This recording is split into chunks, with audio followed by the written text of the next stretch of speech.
बिस्मिल्लाहिर्रहमानिर्रहीम जी। आज की हमारी जो सबसे पहली खबर है जी वो ये है कि तहरीक इंसाफ के लिए बहुत बड़ी खुशखबरी है जी। खान साहब का जो केस था ना तो शाहाना का, वो सुप्रीम कोर्ट ने उड़ा कर रख दिया। उसकी जो इमरान खान को जो सज़ा हुई थी वो जो है ख़त्म हो चुकी है। तो सज़ा मुअत्तल हो चुकी है, ठीक है, ख़त्म नहीं हुई अभी, सज़ा जो है ना वो मुअत्तल हुई है। तो उसके बारे में ये बहुत बड़ी पेशरफ्त है और खान साहब के लिए बहुत बड़ी खुशखबरी है। PTI और तहरीक इंसाफ के सारे कारकुनान के लिए बहुत बड़ी खुशखबरी है जी। उसके बाद जी राहूफ हसन साहब जो कि PTI के रहनुमा हैं, उन्होंने प्रेस कॉन्फ्रेंस की है। उन्होंने उसमें कहा है कि जजों का मामला बहुत अहम है जिसमें 7 रुकनी बेंच कबूल नहीं है, ठीक है। तो उसके बाद उन्होंने कहा जी फुल कोर्ट बनाया जाए और अज खुद नोटिस केस की समाअत हर सूरत बराह रास्त दिखाई जाए, ठीक है। तो ये बात उनकी बिल्कुल ठीक है क्योंकि ये मामला जो है बहुत क्रिटिकल हो चुका है, ठीक है। अवाम जो है वो बहुत शक शुबात में है हमारी एजेंसियों को लेकर, हमारी अदालतों को लेकर। तो ये कोई अच्छा तासर नहीं है, ठीक है। तो इसमें लाजमी है कि ये बराह रास्त नशर की जाए। ये जो केस है अवाम खुद देखे कि आखिर हो क्या रहा है, ठीक है। उसके बाद उन्होंने कहा है जी कि चीफ जस्टिस ने बुखला कन्वेंशन ना बुलाकर शक शुबहात पर मोहर ज़ब्त की है, ठीक है। ये भी बात ठीक है कि चीफ जस्टिस साहब ने पिछले महीने में बुखला कन्वेंशन बुलवानी थी, वो भी नहीं बुलवाई। क्यों नहीं बुलवाई, उसके पीछे क्या राज है?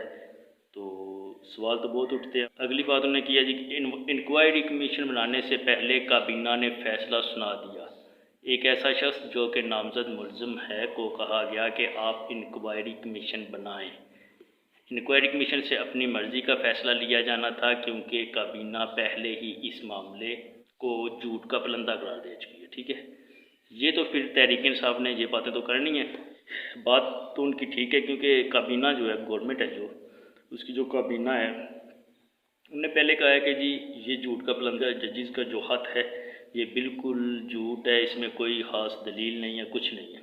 लेकिन फिर उन्होंने शहबाज शरीफ साहब को, जो वो कह रहे हैं कि नामजद मुलज़िम वो शहबाज शरीफ ही हैं, उनसे कहा है कि आप जी काबीना एक कमीशन बनाएं जो इसकी इंक्वायरी करे, ठीक है। तो इस पर उन्होंने कहा है PTI वालों ने कि आपने फिर कमीशन क्यों बुलवाया है, अगर ये झूठ है तो छोड़ दें इसको। जी शेर अफजल खान मुरव्वत साहब ने एक प्रेस कॉन्फ्रेंस की है, प्रेस कॉन्फ्रेंस नहीं है, एक प्रोग्राम में रात को आए हैं, जिसमें उन्होंने कहा कि असूलन तो ऐसा ही होना चाहिए कि जिस दौर में भी किसी ने भी अदलिया में दखल अंदाजी की है तो सारे प्रोसेस का एहतसाब होना चाहिए, ठीक है। तो ये बात शेर अफजल मुरव्वत साहब कह रहे हैं। तो अभी चूँकि वो हुकूमत में नहीं है तो ऐसे ही होता है, हमारी तारीख है कि जब भी कोई सियासी पार्टी हुकूमत में नहीं होती तो फिर वो जैसे वो फरिश्ते होते हैं ना, वो ऐसी बातें करते हैं कि बंदा कहता है कि बस यही ठीक है, ठीक है। तो जो गवर्नमेंट में होते हैं तो उनकी तो आंखें माथे पे होती हैं, ठीक है, वो किसी की बात नहीं सुनते, ऐसे ही चलता है। बहरहाल उन्होंने बातें सारी ठीक की हैं। तो अगर उन्होंने कहा है जी अगर सुप्रीम कोर्ट को मुनासिब समझती है तो सदर पाकिस्तान आरफ अल सहूलतकार था या इस वक्त का वज़ीर आज़म इमरान खान सहूलतकार था, तो मेरे ख्याल में सुप्रीम कोर्ट के इख्तियारात में कोई कदर नहीं, ठीक है। ये शेर अफजल मुरव्वत साहब कह रहे हैं, ठीक है।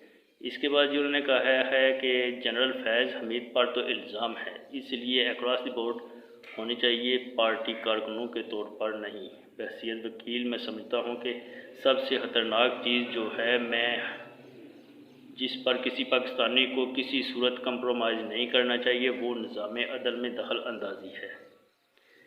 बिल्कुल ठीक बात की है जी। पाकिस्तान का जो निज़ाम अदल है उसमें, और जो पाकिस्तान का कोई भी इदारा है उसमें कोई दखल अंदाज़ी करे तो ये किसी भी पाकिस्तानी को इस पर कंप्रोमाइज़ नहीं करना चाहिए। ख़ासकर जो हमारा अदलिया का इदारा है उसमें दखल अंदाज़ी तो किसी सूरत में बर्दाश्त नहीं करनी चाहिए, ठीक है। तो ये बातें की हैं उन्होंने। इसके अलावा जी राना सनाउल्लाह साहब जी कल एक प्रोग्राम में आए हैं तो उन्होंने कहा है कि जी चीफ जस्टिस का जो अज़ नोटिस लेना है इसकी कोई हैसियत नहीं की। सबका कहना है जी कि 6 जजों का जो हाथ है उसमें कोई सबूत नहीं है, कोई दलील नहीं है, ठीक है। कि शौकत अजीज़ सिद्दीकी साहब ने नाम लिए थे, इन 3 लोगों को सज़ा होनी चाहिए, ठीक है। तो बात हाँ राना साहब की ठीक है क्योंकि अगर आपने एहतसाब करना है तो हर किसी का करना है। तो अगर आप इन जजों के ख़त की बात कर रहे हैं तो फिर जो पीछे जो कुछ हो चुका है उसकी भी तफ्तीश करनी पड़ेगी। तो इसलिए जब एहतसाब करना है तो सबका होगा। तो इसमें तो कोई हम किसी सियासी पार्टी या किसी भी सियासी पार्टी को हम सपोर्ट नहीं करते। हम तो जो हमें हकीकत नज़र आएगी वही हम आपके सामने लेकर आएंगे। तो इसलिए उनकी बात भी ठीक है, अगर कोई ऐसा काम है तो उसकी भी तफ्तीश होनी चाहिए, उसका भी एहतसाब ज़रूर होना चाहिए। इसके बाद उन्होंने कहा है जी इस मामले में हमारी सज़ा बनती है तो हमें भी दें, मैं किसी इदारे की हिमायत नहीं करता और चौकीदार इकट्ठे ना हों तो वारदात नहीं हो सकती। तो ये उनका बहुत बड़ा बयान मैं कहता हूँ कि हो सकता है। इसके अलावा उन्होंने कहा है जी कि इस गन में सारे शामिल हैं। तो अब इस बात पे आप क्या नतीजा करें कि सारे शामिल हैं? इससे मतलब है कि एजेंसियाँ भी शामिल हैं, अदालतें भी शामिल हैं, सियासी पार्टियाँ भी, सारी सियासी पार्टियाँ भी शामिल हैं। तो अवाम का तो इनको एहसास नहीं है। तो ये चंद एक खबरें थी जो मैं आपके सामने लेकर आया।